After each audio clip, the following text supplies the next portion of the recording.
എറണാകുളത്ത് നവജാത ശിശുവിനെ മറ്റൊരു കുടുംബത്തിന് കൈമാറിയ കേസിൽ അമ്മയുടെ ആൺ സുഹൃത്ത് അറസ്റ്റിലായി.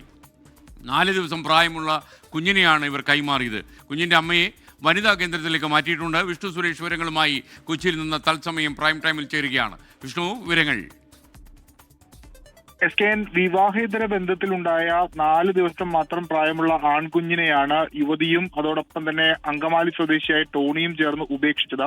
26-ാം തീയതിയാണ് കുഞ്ഞിനെ ഇവർ മെഡിക്കൽ കോളേജിൽ പ്രസവിച്ചത്. അതിനുശേഷം 2-ാം തീയതി അവിടെ നിന്ന് ഡിസ്ചാർജ് ആയി. അതിന് പിന്നാലെയാണ് കുഞ്ഞിനെ ബിനാനിപുരത്തുള്ള ഒരു വീട്ടിൽ ഉപേക്ഷിച്ചത്. ഈ കുഞ്ഞിനെ ഉപേക്ഷിക്കുന്ന കാര്യം ഈ പെൺകുട്ടി അല്ലെങ്കിൽ കുഞ്ഞിനെ കൊലപ്പെടുത്തുമെന്ന കാര്യം ഈ യുവതി തന്റെ സുഹൃത്തിനോട് പറഞ്ഞിരുന്നു. ആ സുഹൃത്താണ് പോലീസിന് ഈ വിവരം കൈമാറിയത്. തുടർന്നാണ് പോലീസ് ഈ കാര്യങ്ങളിൽ നിരീക്ഷണം ഉണ്ടാക്കുകയും ഇതിനെ നിരീക്ഷിച്ച് ഈ കുഞ്ഞിനെ ഇന്ന് പുലർച്ചെ 3 മണിയോടുകൂടി ബിനാനിപുരത്തെ ഒരു വീട്ടിൽ നിന്ന് കണ്ടെത്തിയത്. കുഞ്ഞ് അവശ നിലയിലായിരുന്നു. പോലീസ് എത്തിയില്ലായിരുന്നെങ്കിൽ കുഞ്ഞിന് ജീവൻ തന്നെ നഷ്ടപ്പെടുമായിരുന്നു.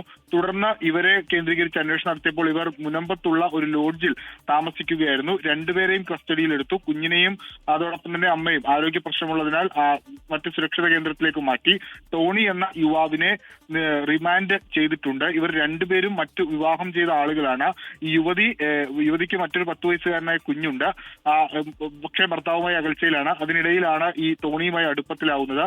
ടോണിക്ക് 3 കുട്ടികളുണ്ട്. അപ്പോ ഈ ബന്ധത്തിലുണ്ടാകുന്ന കുഞ്ഞ് പുറത്തു വന്നാൽ അത് വലിയ മാനക്കേടുണ്ടാകും എന്ന പശ്ചാത്തലത്തിലാണ് കുഞ്ഞിനെ ഉപേക്ഷിക്കാൻ തയ്യാറായത് എന്നുള്ളതാണ് ഇരുവരും നൽകിയിട്ടുള്ള മൊഴി. വിശദമായ അന്വേഷണം പോലീസ് നടത്തും. ഒപ്പം യുവതിയുടെ അറസ്റ്റ് രേഖപ്പെടുത്താനുള്ള സാധ്യതയുണ്ട്.